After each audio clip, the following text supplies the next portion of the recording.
مرتبہ سورہ فاتحہ کی گزارش ہے۔ جملہ مومنین مومنات بالخصوص Kulsoom Bano daughter of Musa Bai, Ram ji Peetha, Hussain Ali son of Hussain Ali Hasan Ali رحمۃ اللہ، Zahra Bai daughter of Sham ji Qazi daughter of وزیر علی، پونا والا جوانی فیملی کے مرحومین، ثواب جاریہ کمیٹی کے مرحومین کو شامل حال کر ان کا بسم اللہ الرحمن الرحیم، الحمد للہ رب العالمین الرحمن الرحیم مالک یوم الدین، ایاک نعبد و ایاک نستعین، اہدنا الصراط المستقیم صراط الذین انعمت علیہم غیر المغضوب علیہم ولا الضالین۔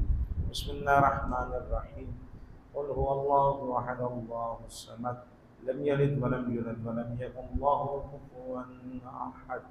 بسم اللہ الرحمن الرحیم، قل هو اللہ احد اللہ الصمد لم یلد ولم یولد ولم یکن لہ کفوا احد۔ بسم اللہ الرحمن الرحیم، قل هو اللہ احد اللہ الصمد لم یلد ولم یولد ولم یکن لہ کفوا احد۔ اللہم صل علی محمد وآل محمد۔ اعوذ باللہ السمیع العلیم من الشیطان الرجیم، بسم اللہ الرحمن الرحیم، الحمد للہ الذی جعلنا من المتمسکین بولایت علی ابن ابی طالب۔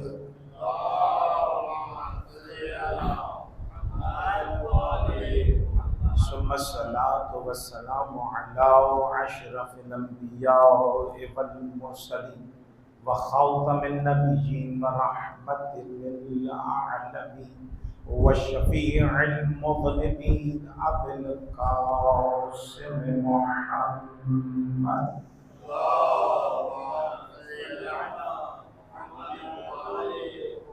آلہ وعترتہ وأہل بیتہ الطیبین الطاہرین المعصومین المظلومین ولعنۃ اللہ علی اعدائہم اجمعین۔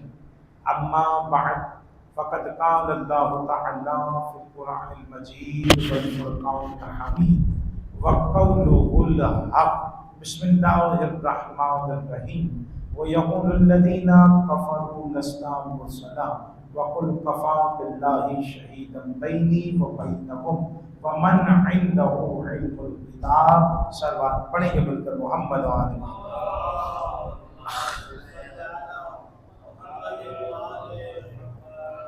اذان محترم سامنے کرام، 3 دن سے جو یہ مجلس عزا کا آغاز کیا گیا تھا 8 صفر سے، اور آج 10 صفر ہو گئی ہے، اور اسی کے سلسلے میں سورہ رعد کی آخری آیت کو موضوع کلام بنایا گیا، کہ وہ آیت ہے کہ جب امیر المومنین علی ابن ابی طالب علیہ السلام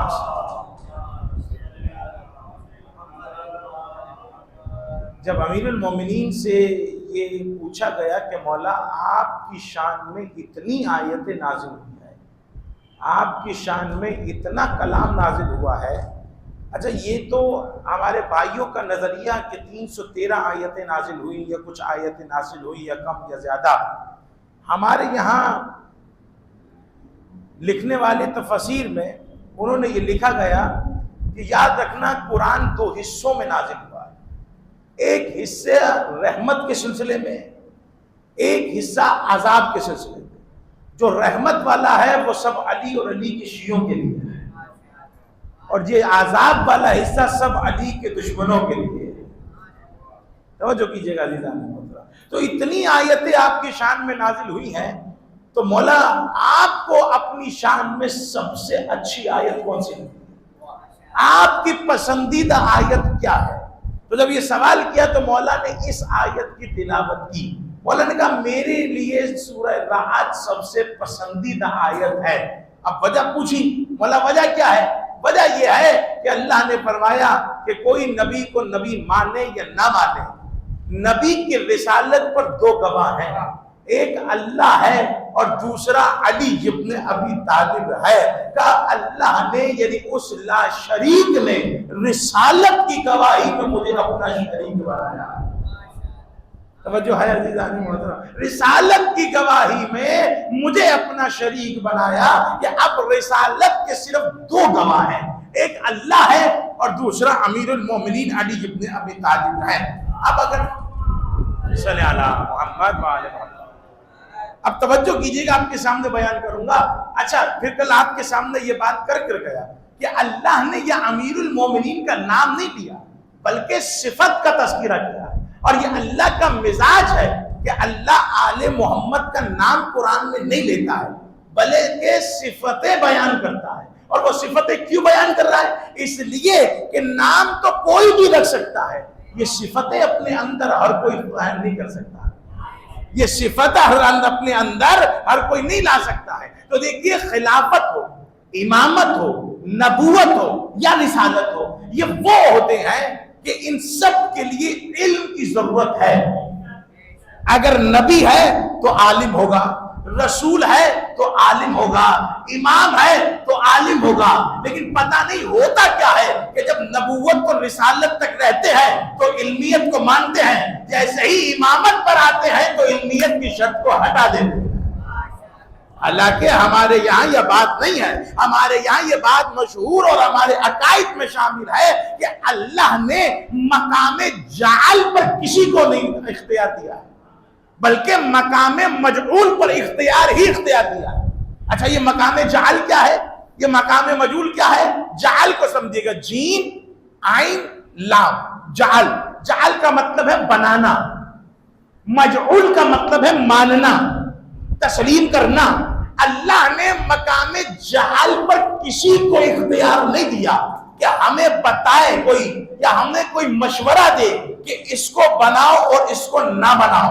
اللہ کہتا ہے نہ میں نے تم سے مشورہ مانگا ہے اور نہ مانگوں گا. تم مجھے مقام جعل پر تنگ نہ کرو, میں تمہیں مقام مجعول پر تنگ نہیں کروں گا. تم مجھے بنانے کے مقام پر نہ چھیڑو, میں تمہیں مجعول کے مقام پر نہیں چھیڑوں گا. تم مجھے یہ مشورہ نہ دو کہ میں کسے بناؤ, میں تمہیں اس پہ پابند نہیں کروں گا کہ تم اس کو مانو.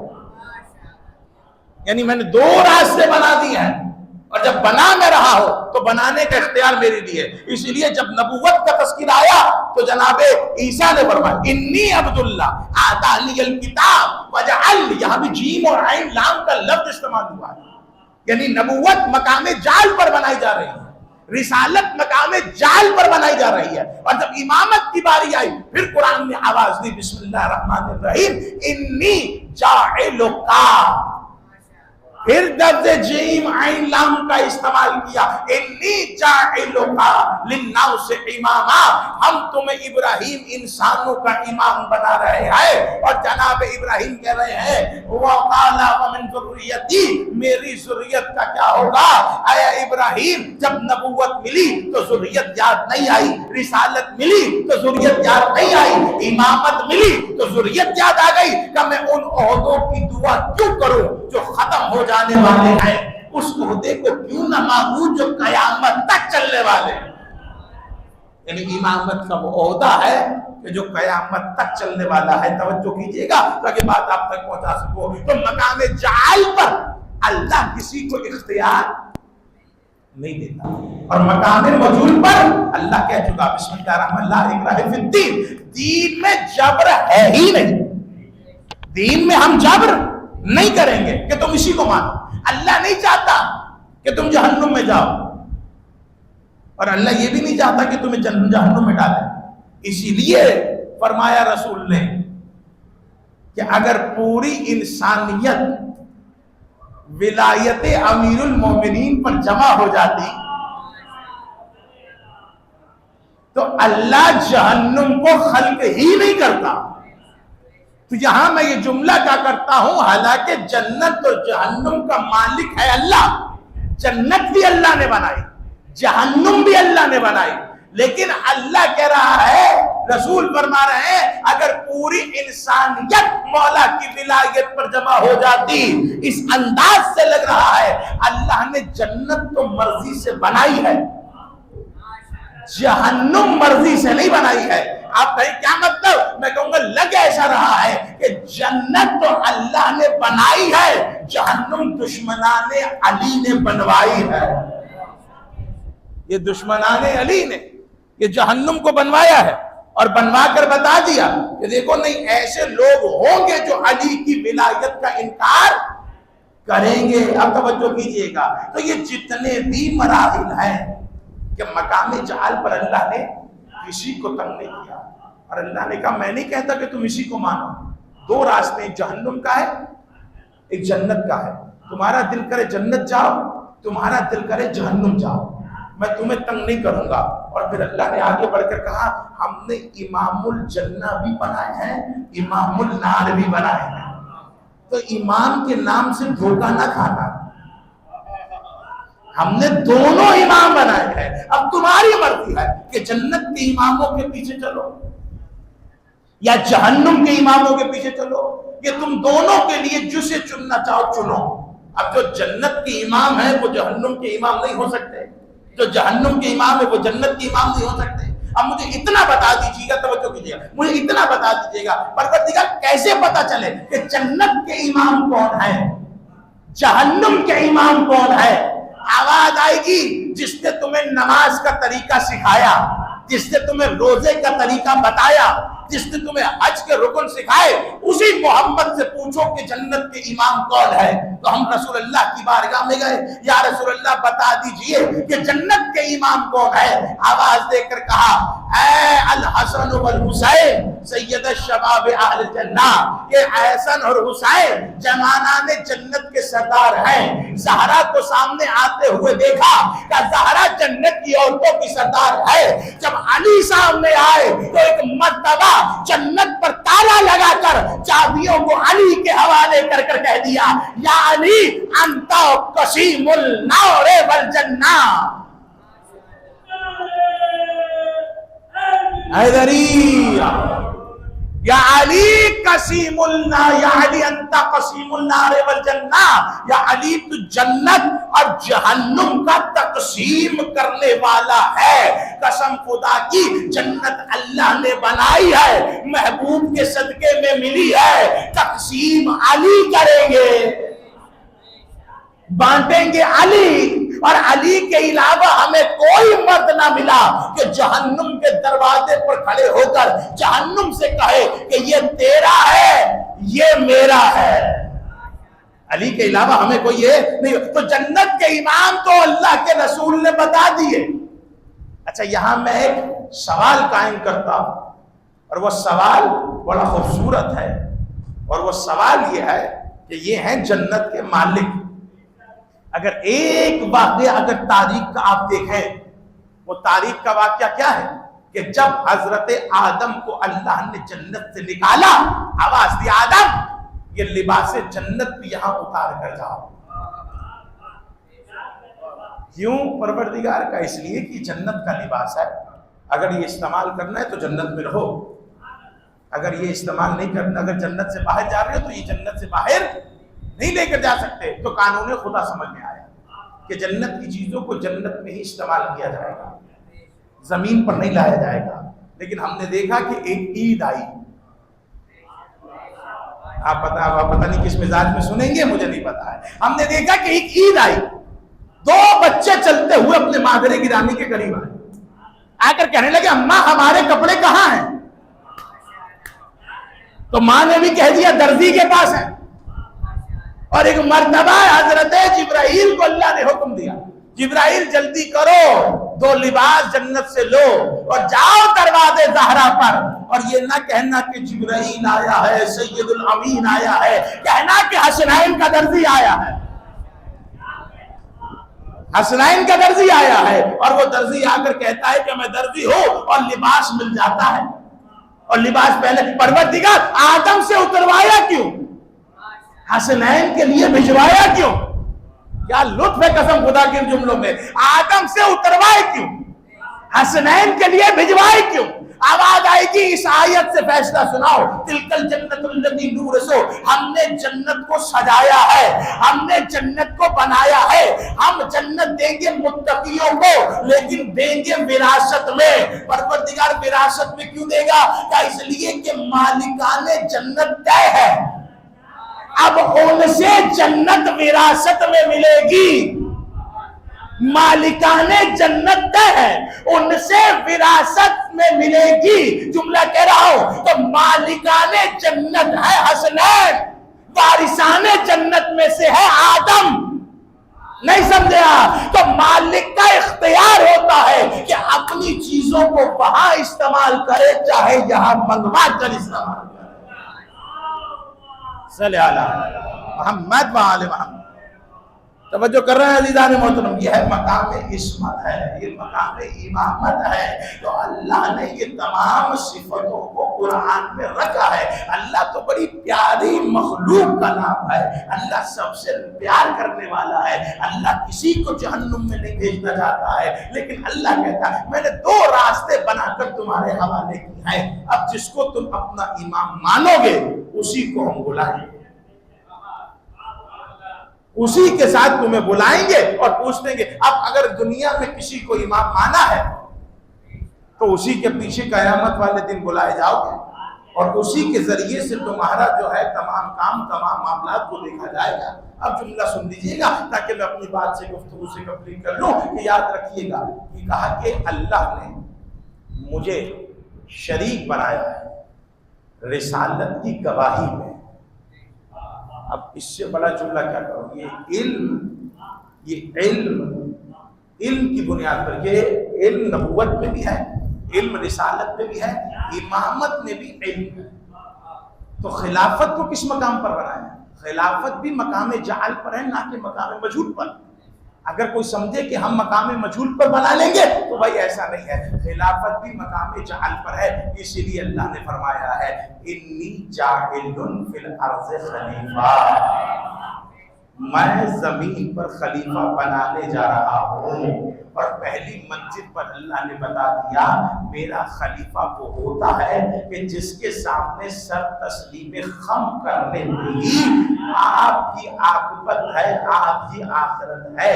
دونوں چہرے اللہ نے پہلی منزل پر ہمیں سمجھا دیے، حکم دیا میں نے خلیفہ بنانے جا رہا ہوں۔ جب اپنی روح کو پھونکوں تو سب اس کے سامنے سجدے پہ گر جانا، سب جھکے صرف ایک نہ جھکا۔ اللہ نے کہا تو ابلیس ہے، تو رجیم ہے، تو نکل میری بارگاہ سے اور آئندہ کے بعد میری بارگاہ میں نہ آنا، کیونکہ تو نے میرے بنائے ہوئے کے سامنے اپنے سر کو تسلیم خم نہیں کیا ہے۔ اب جملہ سن لیجئے گا، اب یہاں میں کہوں گا پروردگار ایک خلیفہ ہی کو نہیں مانا تھا، نمازیں بھی پڑھی تھی، رکوع بھی کیا تھا، سجدہ بھی کیا تھا، عبادتیں ایسی کہ چپے چپے پر ابلیس کا سجدہ اور نکالنے پر آیا تو صرف ایک حکم نہ مانا اور اپنی بارگاہ سے ابلیس کہہ کر بھیج دیا۔ کہا اس لیے کہ پہلی منزل پر سمجھ لو میں سجدوں کی زیادتی نہیں دیکھتا، میں رکوع کی زیادتی نہیں دیکھتا، میں عبادت کی زیادتی نہیں دیکھتا، میں یہ دیکھتا ہوں کہ میرے بنائے ہوئے کو کون مانتا ہے کون نہیں مانتا ہے۔ اللہ کے آدم جیسے خلیفے کا انکار کرے تو وہ شیطان ہو جاتا ہے، جو اللہ کے علی جیسے خلیفے کا انکار کرے تو اس کے بارے میں آپ کا کیا فتویٰ ہونا چاہیے۔ اور توجہ رکھیے گا عزیزان محترم، یہ امیر المومنین کی ولایت، امیر المومنین کی محبت یہی ہے کہ جو ہر جگہ کام آنے والی ہے۔ آپ نے یہ آیتیں بار بار سنی ہوں اور آپ ہر بار پڑھتے ہیں اہدنا الصراط المستقیم، ہمیں سیدھے راستے پر ثابت قدم رکھ۔ وہ سیدھا راستہ ہے کیا؟ یہ صراط مستقیم ہے کیا؟ تو سب نے لکھا کہ مسجد ہے، کسی نے آ کر رسول سے سوال کیا یا رسول اللہ یہ صراط مستقیم کیا ہے؟ رسول نے صرف انگلی کا اشارہ کیا، ھذا علی صراط مستقیم، یہ علی ہے جو صراط مستقیم، علی ہے جو علی صراط پر چلنے والا ہے کیا؟ علی خود صراط مستقیم ہے. یہاں تک فرمایا کہ علی حق کیا ہے, علی حق کے ساتھ ہے, حق علی کے ساتھ ہے, اور حق بھی علی کے پیچھے پیچھے چلتا ہے, آگے نہیں چلتا. توجہ کیجیے گا, حق بھی علی کے پیچھے پیچھے چلتا ہے, آگے نہیں چلتا ہے. اس لیے کیونکہ اللہ کے رسول نے دعا کی, پروردگار حق کو ادھر ادھر موڑ, جدھر جدھر علی مڑے. کیونکہ امامت علی کے لیے مطلق ہے. اگر حق آگے ہوتا تو حق امام ہوتا ہے, علی معموم ہوتے, لیکن اللہ نے علی کو آگے رکھا, حق کو پیچھے رکھا, بتا دیا ساری دنیا ایک طرف ہو جائے, علی ایک طرف ہو تو حق علی کے پیچھے جائے, حق ادھر ادھر نہیں, یہاں علی کے پیچھے حق چلتا ہے. اب توجہ کیجئے گا ان جملوں پر تاکہ میں بات کو واضح کر سکوں کہ امیر المومنین کو صراط مستقیم کہا ہے, صراط مستقیم کی ہدایت کرنے والا کہا گیا. اب سنیے گا کہ صراط مستقیم, صراط کہتے ہیں راستے کو. اب دو طرح کے ہوتے ہیں ہادی جو پہنچانے کے لیے ہوتے ہیں. ایک وہ ہوتا ہے کہ جو زبانی کہتا ہے, ایک وہ ہوتا ہے جو آپ کو منزل تک پہنچا دیتا ہے. اہدنا الصراط, ہمیں سیدھا راستے کی ہدایت فرما. تو ہادی دو طرح کے ہیں, ایک وہ ہے جو زبان سے کہے گا, ایک وہ ہے جو آپ کو منزل تک پہنچا دے گا. جو زبان سے کہہ رہا ہے, اب آپ نے فیصلہ کرنا ہے, ان کے پیچھے چلنا ہے جو زبان سے کہے, ان کے پیچھے چلنا ہے کہ جو ہادی ہاتھ پکڑ کر تمہیں منزل تک پہنچاتے ہیں. اچھا اس کی مثال سن لیجیے. مجھے یہاں آنا تھا, میں نے وہاں سے کسی سے راستہ پوچھا, اس نے کہا بس یہاں سے جائیے, یہاں سے جائیے, یہاں سے جائیے, یہ نمائش کا آئے گا, نمائش سے آگے اسی ہاتھ پر جو ہے وہ پاک محرم ہال ہے. یہ بھی ہادی ہے, اس نے بھی مجھے راستہ بتایا.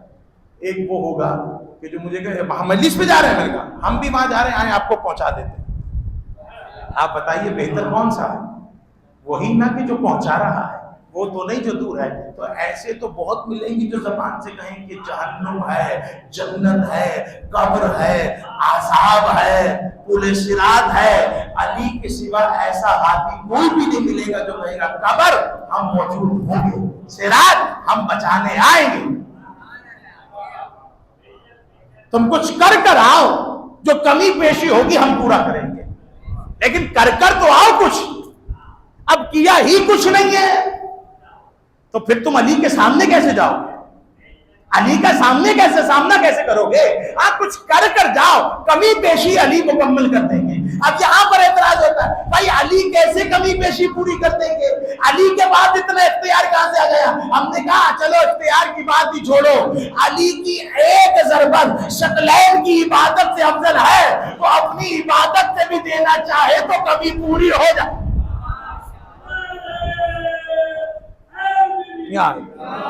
یہاں میں جملہ کہہ دوں, بہت سے لوگوں کا اعتراض, ارے زہرا کیسے بخشوائیں گی, علی کیسے شفاعت کریں گے, حسن کیسے شفاعت کریں گے؟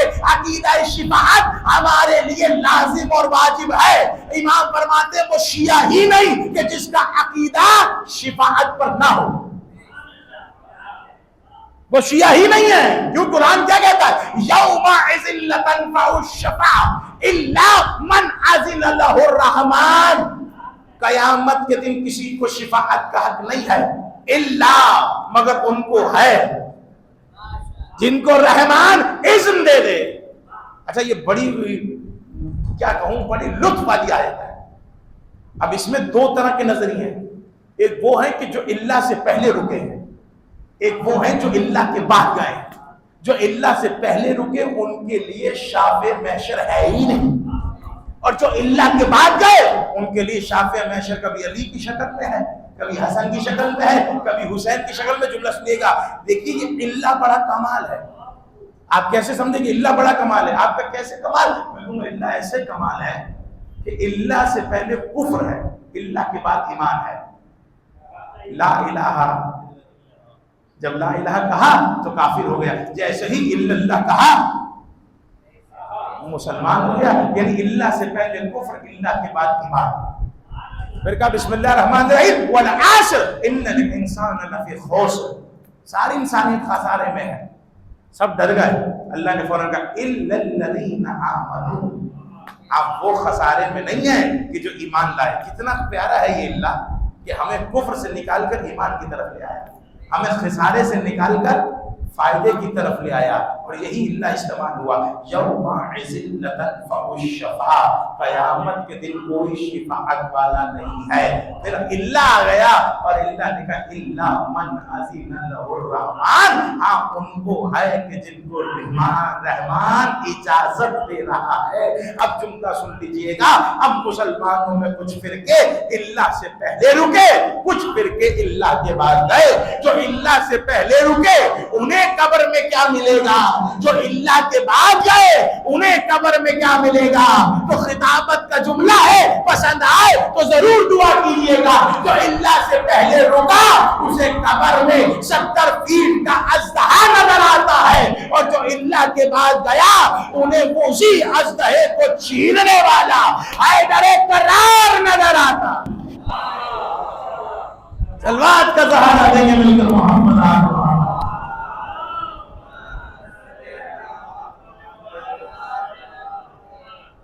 کیسے حیدری، کیسے بخشوائیں گی زہرا، کیسے بخشوائیں گے علی؟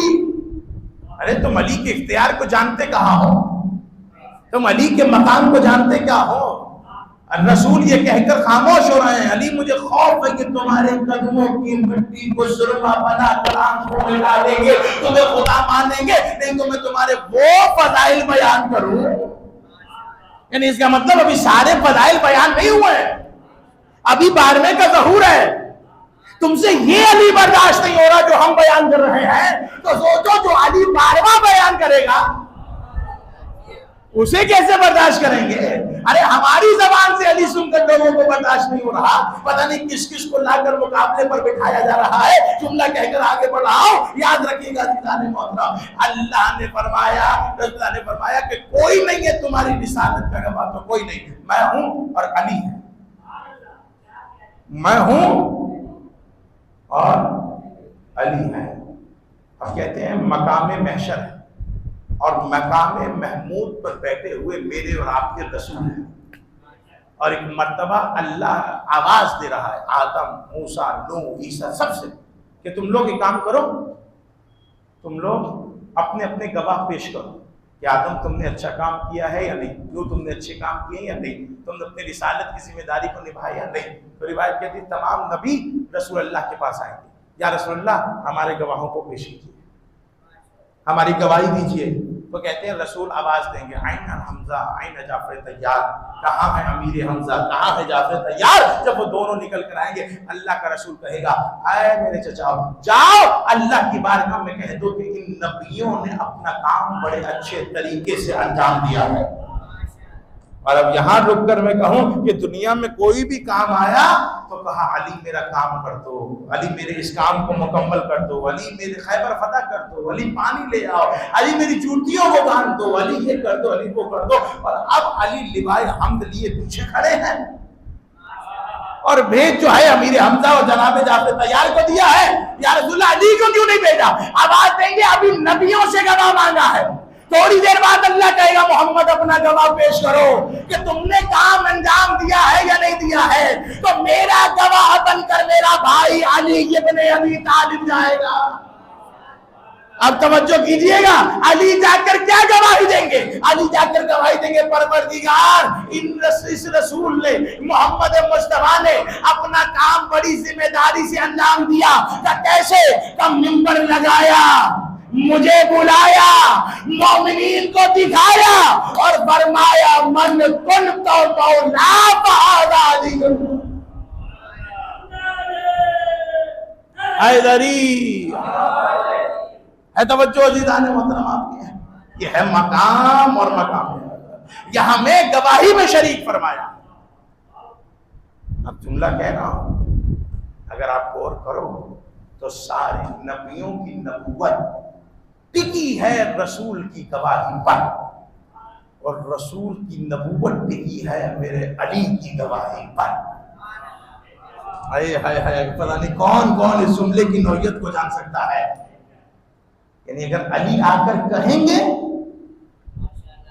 پھر معاملہ آگے بڑھے گا۔ اور اسی لیے کہتا ہوں کہ امیر المومنین، میں نے بات کی تھی آپ سے، یہ جو علم ہے نا، علم کے ذریعے سے ہی ہے یہ تمام کائنات میں جو معجزے برپا کیے جا رہے ہیں، جو ان کائنات میں جتنے بھی امیر المومنین نے معجزے کر کر دکھائے ہیں، وہ علم کی بنیاد پر ہے، اور علی کے پاس پوری کتاب کا علم ہے۔ تو آپ سوچئے، میں نے کل بھی کہہ دیا کہ جس کے پاس تھوڑا سا علم تھا اس کا اتنا اختیار ہے، جس کے پاس پوری کتاب کا علم ہے اس علی کا اختیار کیا ہوگا۔ دیکھیے معجزہ ہوتا کیوں ہے؟ یہ معجزہ اس لیے نبیوں کو دیا، اس لیے رسولوں کو دیا کہ جب کوئی تم سے طلب کرے تو تم اسے معجزہ دکھاؤ، اور معجزہ وہ ہوتا ہے کہ نبی معصوم امام کے علاوہ کوئی کر نہیں سکتا، اگر کوئی کر لے تو پھر وہ معجزہ نہیں ہے، وہ معجزہ نہیں ہے۔ اب لوگوں نے کہا کہ آؤ ذرا علی کو آزماتے ہیں، کیوں؟ کیونکہ دور رسول میں رسول اللہ کی ذمہ داری یہ تھی کہ رسول کی سب سے بڑی، میں نے کہا نا گواہ ہے، اور گواہی تمام ہوگی علی کے کہنے پر۔ کیوں تمام ہوگی؟ اس لیے کیونکہ اللہ نے رسول سے کہا تھا اے رسول اگر تم نے یہ اعلان نہ کیا تو رسالت کا کچھ نہیں کیا۔ یعنی اس کا مطلب رسالت کی سب سے بڑی جو دعوت تھی اس کا نام ہے علی ولی اللہ۔ رسالت کی سب سے بڑی دعوت جس پر رسالت تمام ہو رہی ہے وہ ہے ولایت علی ابن ابی طالب۔ ارے آپ رسالت کی بات کر رہے ہیں؟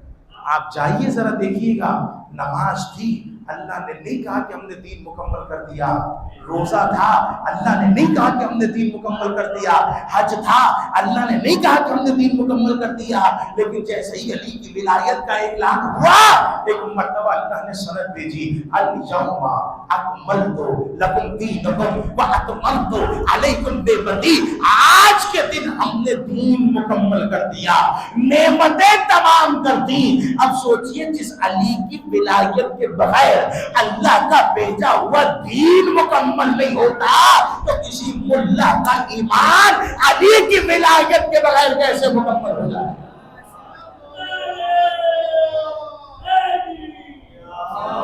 یہ ولایت ہے، یہ کوئی دنیاوی عہدہ نہیں ہے کہ کسی کو بھی دے دیا جائے، یہ ولایت ہے، اس کے بڑے اعتقاد ہیں، اعتقاد کے ساتھ ساتھ اس کے بڑے تقاضے ہیں، اس ولایت کے بڑے تقاضے ہیں۔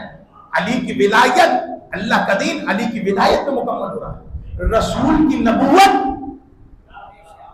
علی کی گواہی پر ٹکی ہوئی ہے، علی آ کر کہیں گے تو مقدمہ آگے بڑھے گا، اور قسم خدا کی قبر میں بھی علی کی ولایت پر ہی سب چیزیں منحصر ہیں۔ اگر علی کی ولایت قبر میں نہیں ہے تو کوئی چیز کسی چیز پر منحصر نہیں ہے۔ روایت کہتی ہے کہ فاطمہ بنت اسد جیسے ہی انتقال کر گئی رسول نے قبر میں اتارا، تعویذ قبر بند کیا، سرہانے بیٹھ کر کہنے لگے ابنو کی ابنو کی ابنو کی، تیرا بیٹا تیرا بیٹا تیرا بیٹا، یہ کہہ کر ہٹے، لوگوں نے گھیرا۔ آپ نے یہ کبھی کسی جنازے پر نہیں کہا، اس لاشے پر کیوں کہا کہ تیرا بیٹا تیرا بیٹا تیرا بیٹا؟ کہنے لگے اس وقت میری ماں سے سوال ہو رہے تھے، رسول کہہ رہے ہیں میری ماں سے سوال ہو رہے تھے، میری ماں سے پوچھا تیرا رب کون ہے؟ ماں نے جواب دے دیا۔ پوچھا تیرا نبی کون ہے؟ ماں نے جواب دے دیا۔ پوچھا تیری کتاب کیا ہے؟ ماں نے جواب دے دیا۔ جب پوچھا بتا تیرا ایمان کون ہے؟ ماں سوچنے لگی، اس لیے نہیں کہ پتا نہیں تھا، سوچ رہی تھی امیر المومنین کہو، امام المتقین کہو، اسد اللہ غالب کہو، یعصوب الدین کہو، کیا کہہ کر اپنے بیٹے کو پکارو؟ تو میں نے کہا آپ کہیے میرا بیٹا میرا امام ہے، میرا بیٹا میرا امام ہے۔ علی کی ولایت کی اہمیت کو اس جملے سے سمجھیے گا۔ حسین بخش جاڑا صاحب علامہ حسین بخش جاڑا صاحب فرماتے ہیں یاد رکھو جب تک یہ آخری جواب علی کی اماں نے نہیں دیا معاملہ آگے نہیں بڑھا۔ تو سوچ لو جب علی کی اپنی اماں کا قبر میں علی کے بغیر گزارا نہیں ہے تو سوچو کسی اور کی اماں کا علی کے بغیر قبر میں کیسے گزارا؟ یہ ولایت ہے، یہ ہے امیر المومنین کی ولایت۔ میں نے کہا نا رسول کی نبوت کس پر ٹکی تھی؟ علی کی گواہی پر، اور رسول کی ذمہ داری تھی کہ علی کو پہچانوائے، اور علی کو پہچانوایا۔ کیسے پہچانوایا؟ بس آخری روایت آپ کی ذہن تمام. کیسے پہچانوایا علی کو؟ کہ کوئی آتا تھا یا رسول اللہ وہ مردہ زندہ کر دیجئے، وہ مردہ زندہ کر دیجئے. رسول اپنی وہ چادر نکالتے تھے، وہ ردا نکالتے تھے جس کا نام ردائے مستجاب ہے، اس ردا کو علی کے کندھے پر رکھتے تھے اور کہتے تھے علی جاؤ مردہ زندہ کر کر آؤ. نبی تو آپ ہیں، حجت تو آپ ہیں، زندہ تو آپ کو کرنا ہے، معجزہ تو آپ کو دکھانا ہے. کہ میں بتانا چاہ رہا ہوں جو علی کرے وہ محمد کرتا ہے، جو محمد کرے وہ علی کرتا ہے. جائیے جا کے مردہ زندہ کر کر آئیے.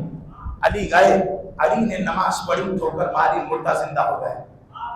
علی واپس آ گئے، علی واپس آ گئے. وقت گزرتا رہا، اب رسول اس دنیا سے چلے گئے. اب کوفے میں رہنے والوں میں شرارت سوچی، کہنے لگے اب پتہ کرتے ہیں کہ علی کو کام کر سکتا ہے جو نہیں، جو رسول کے زمانے میں کرتے تھے. اب تو وہ رسول نہیں ہے کہ جو دعا دے، اب تو وہ رسول نہیں ہے جو چادر رکھے. اب دیکھتے ہیں کہ علی کا وہ کمال ہے یا نہیں ہے. میں نے بتایا تھا کل، معجزے اس لیے ہوتے ہیں کہ محبت میں اضافہ ہو، معجزے اس لیے ہوتے ہیں کہ ایمان میں اضافہ ہو. معجزے سوچنے کے لیے پڑھے نہیں جاتے، معجزے اس لیے ہوتے ہیں تاکہ یقین میں اضافہ ہو. اب سنیے گا عزیزان محترم، وہ آئے کہ علی کو مدرک ابن حنظلہ کا قتل ہوا، اسے قتل کر دیا ہے، آپ اس کو زندہ کر دیجئے. علی نے کہا زندہ کیوں کرانا ہے؟ کہا اس لیے کہ اس کو پتہ نہیں کس نے مار دیا. علی نے کہا اس کے قاتل کا نام میں بتا دیتا ہوں. کہ کیسے؟ کہ اس کے گھر میں اس کے چچا کی بیٹی تھی، اس نے اسے چھوڑ کر دوسری شادی کی، اس کے چچا نے اس کو قتل کر دیا. کہنے لگے نہیں یا علی ہم اسی کی زبان سے سنیں گے. کہ اچھا، کہ ٹھیک ہے، اپنے غلام کو آواز دی، جاؤ اعلان کر دو. اب کوئی نبی والے معجزے علی سے دیکھنا چاہے تو کل مسجد کے باہر، کوفے کے باہر جمع ہو جائے. علی تمہیں بتائے گا کہ نبی معجزے کیسے کرتے تھے. روایت کہتی ہے علی نے جب سب جمع ہو گئے تو لوگ دیکھ تو یہی رہے تھے کہ اب علی سے مردہ زندہ نہیں ہوگا، کیونکہ اب نہ وہ چادر ہے نہ وہ دعا کرنے والا رسول ہے. کہ علی آئے، دیکھیے معجزہ تو پڑھ رہا ہوں ایمان کی حفاظت کے لیے، لیکن جو نتیجہ دے رہا ہوں نا وہ نتیجہ ہے عقیدے کی حفاظت کے لیے. وہ نتیجہ ضرور سنیے گا، کیونکہ ہو سکتا ہے یہ واقعہ کہیں سنا ہوا ہو، لیکن یہ نتیجہ میرا اپنا ہے. اسے ذرا غور سے سن لیجیے گا. اسی پر میری 3 دن کی مجلسوں کے اصول ہیں اور اسی پر بات کو ختم کر دوں گا. کہتے ہیں کہ علی چل کر آئے، علی نے اس جنازے کے بعد اپنے مصلی کو بچھایا. اس مصلی کو بچھایا، مصلی کو بچھا کر 2 رکعت نماز پڑھی. نماز پڑھنے کے بعد اٹھے، مردے کو ٹھوکر ماری، مردہ ہوا زندہ، مردہ ہوا زندہ. اس سے پوچھا تیرا قاتل کون؟ نتیجہ دے رہا ہوں، تیرا قاتل کون؟ کہتا ہے میرے گھر میں میرے چچا کی بیٹی تھی، میں نے اسے چھوڑ کر دوسری شادی کی. سب نے کہا علی بھی تو یہی کہہ رہے تھے، علی بھی تو یہی کہہ رہے تھے. اب وہ بولا، کہہ رہے تم نے بس یہاں کا دیکھا ہے، میں وہاں سے ہو کر آیا ہوں. اس علی کے اختیار یہاں بھی ہے وہاں. میں کہہ رہا تھا آخری جملوں پر توجہ کیجیے گا عزیزان محترم. علی کے 2 نظریہ آپ کے سامنے بیان کر رہا ہوں. امیر الکائنات ہے. ارے دیکھیے علی ابن ابی طالب کی ذات وہ ذات ہے.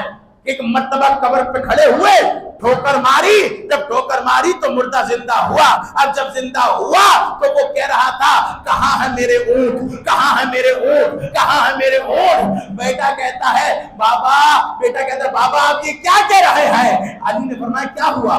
یہ کیا کہہ رہے ہیں کہ عین الجمل، کہاں ہے میرے اونٹ، کہاں ہے میرے اونٹ. کہ یہ اس لیے کہہ رہے ہیں کیونکہ جب یہ مرا تھا تو اس کا اونٹ گم ہو گیا تھا، یہ اپنے اونٹ کو ڈھونڈتا ہوا مرا تھا، اس لیے اب جب جگایا ہے تو اپنے اونٹ وہی جملے کہہ رہا ہے. اب یہاں علماء کہتے ہیں، اسی لیے کہتے ہیں زبان پر ہر وقت علی علی رکھا کرو کہ جو کہتے ہوئے مرو گے وہی کہتے ہوئے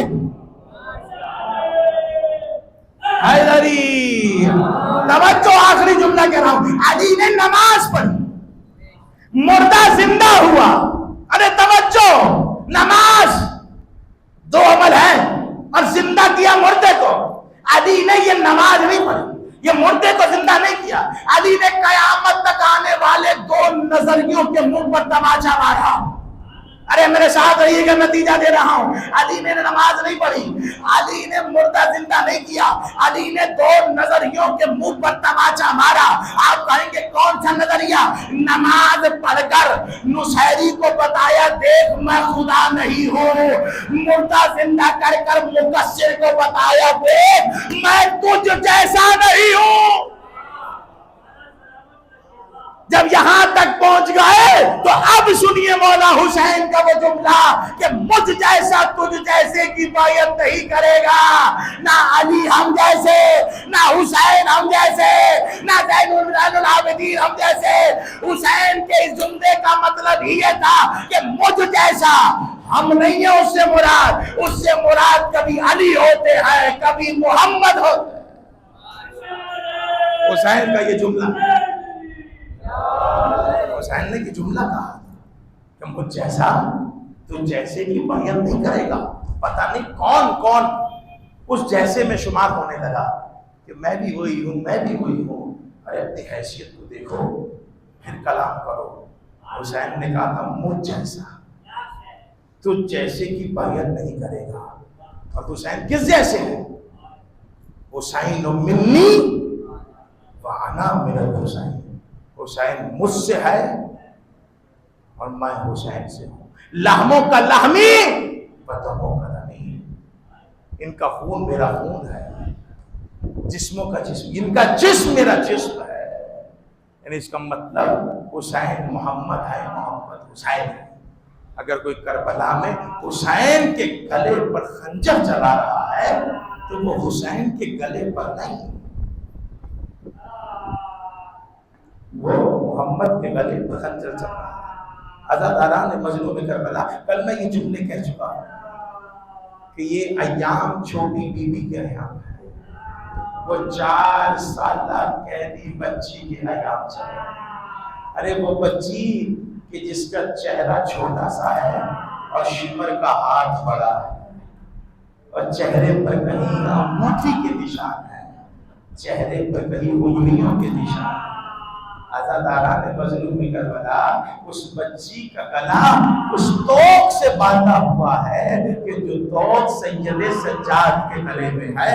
اور جیسے ہی سید سجاد گردن کو سیدھا کرتے ہیں، کمر کو تھوڑا سیدھا کرنا چاہتے ہیں، سکینہ آواز دیتی بھیا گردن کو جھکا لیجئے، میری رسی سے میرا گلا ٹوٹ رہا ہے. عزاداران مظلوم کربلا، بچی کا دامن جلا، بچی نے تماچے کھائے، بچی کو سواری سے گرایا گیا. عزادار جملہ سنو رے، روایتیں کہتی ہیں کہ جس نیزے پر حسین کا سر تھا وہ نیزہ ایک مرتبہ زمین میں گر گیا. سب نے نکالنے کی کوشش کی، وہ نیزہ باہر نہیں نکلتا. وہ کہتا مجھے پتا ہے یہ نیزہ باہر کیسے نکلے گا. اس نے اپنے سواری سے تازیانے کو لیا، سید سجاد کے پاس آیا، آ کر تازیانہ مارنا شروع کیا. ایک تازیانہ لگا، دوسرا تازیانہ لگا، تیسرا تازیانہ لگا. اے سجاد اپنے بابا سے کہے کہ یہ قافلہ آگے بڑھے گا. اب سید سجاد نے حسین کے کٹے سر کی طرف دیکھا، آواز آئی سجاد میں کیا کروں؟ میری سکینہ اونٹ سے گر گئی، میری سکینہ سواری سے گر گئی ہے. یہ بات، یہ جملے جیسے ہی زینب کبریٰ کے کانوں میں گئے، شہزادی نے اپنے آپ کو سواری سے گرایا، سکینہ کو ڈھونڈنا شروع کیا. کیا دیکھا؟ ایک کالے لباس پہنے ہوئی بیوی بیٹھی ہے، اس کی گود میں سکینہ بڑے آرام سے سو رہی ہے. شہزادی نے پوچھا اے بی بی یہ کون ہے؟ جب سے اس کا بابا مارا گیا یہ کبھی چین سے سوئی نہیں ہے، یہ آپ کی گود میں کیسے سو گئی؟ آواز دے کر کہا زینب پہچان اس گود میں اس کا بابا سویا کرتا تھا. زینب پہچان میں تیری ماں فاطمہ زہرا عزاداران مظلوم کربلا. جملہ سماعت فرمائیے گا. روایت کہتی ہے جب سکینہ مل گئی بی بی زینب نے کہا اے خولی ایک منت ہے اس بچی کو میرے ساتھ سواری پر بٹھا دے تاکہ یہ بار بار گرے نا تیرا قافلہ بار بار رکے نا. عزاداروں کو کہتا ہے میں نے اہتمام کر لیا ہے اب یہ بچی اونٹ سے نہیں گرے گی. سنو گے وہ اہتمام کیا تھا؟ روایتیں کہتی ہے اس لعین نے ایک رسی کو لیا میری شہزادی کو منہ کے بل اونٹ کی پشت پر باندھا. اب اونٹ کی ہڈی سکینہ کا سینہ حضرت الزہرا آج آخری مجلس ہے اس روزے کی نا تو ذرا جی بھر کر رو لیجیے گا. چھوٹی بطول کے مصیبت میں رہا ہو ارے کتنی عمر ہے مصیبت دیکھو کتنی بڑی ہے. اب یہ قافلہ چلا ہے ایک مقام کو آیا کہ اب فوج سے یزید کے سپاہیوں سے اب یہ گرمی برداشت نہیں ہوئی. کہتے اب آگے نہیں چلا جائے گا ایک کام کرو یہاں پر خیمے نصب کرو. خیموں کو لگایا گیا سب فوجی خیموں میں چلے گئے کچھ خیمے اور لگائے گئے. آج سمجھ رہے ہوں گے آل محمد کے لیے نہیں عزاداروں ان خیموں میں انہوں نے اپنی سواریوں کو باندھا آل محمد اسی گرمی میں رہے. اتنے میں شہزادی سکینہ نے دیکھا کہ شمر نے مشکیزے کا منہ کھولا پانی پینے لگا. شہزادی نے کہا اماں اگر اجازت ہو تو شمر سے پانی مانگ لو. کہا بیٹی جا حجت تمام کر لے. شہزادی چلتے ہوئی قریب آئی آ کر کہتی شمر پانی ملے گا؟ کہتا ہے ہاں ملے گا لیکن پہلے سب کو پلاؤں گا بعد میں تجھے دوں گا. بی بی نے کہا ٹھیک ہے. مشکیزہ اور شمر آگے آگے سکینہ شمر کے پیچھے پیچھے. ہزاروں کیسے سنو گے جملوں کو؟ شمر مشکیزہ لے کر آگے آگے جاتا ہے بی بی سکینہ پیچھے پیچھے چل رہی. ابھی پانی مجھے ملے گا ابھی پانی مجھے ملے گا ابھی پانی مجھے ملے گا. جب سب پی چکے بی بی نے کہا اب تو مجھے دے گا. کہتا نہیں پہلے میں اپنے جانوروں کو پلاؤں گا. عزاداروں اپنے جانوروں کو پلایا. بی بی نے کہا اب تو دے گا. روایت کہتی ہے شمر نے پانی کو زمین پر پھینکا سکینہ پانی پر گری. آواز چچا آپ کی بیٹی پیاسی آپ کی سکینہ اللہ لعنت اللہ وسیعلم الذین ظلموا. دعا ہے پروردگار عالم کی بارگاہ پروردگار ہماری اس عبادت کو اپنی بارگاہ میں قبول فرما. سکینہ کا بنا ہونا واجبات ادا کرنے کی توفیق عطا فرما. محرومات سے بچنے کی توفیق ہمارے وقت امام سمانہ کی ظہور میں تاجیل فرما. برحمتک یا ارحم الراحمین. ماتم حسین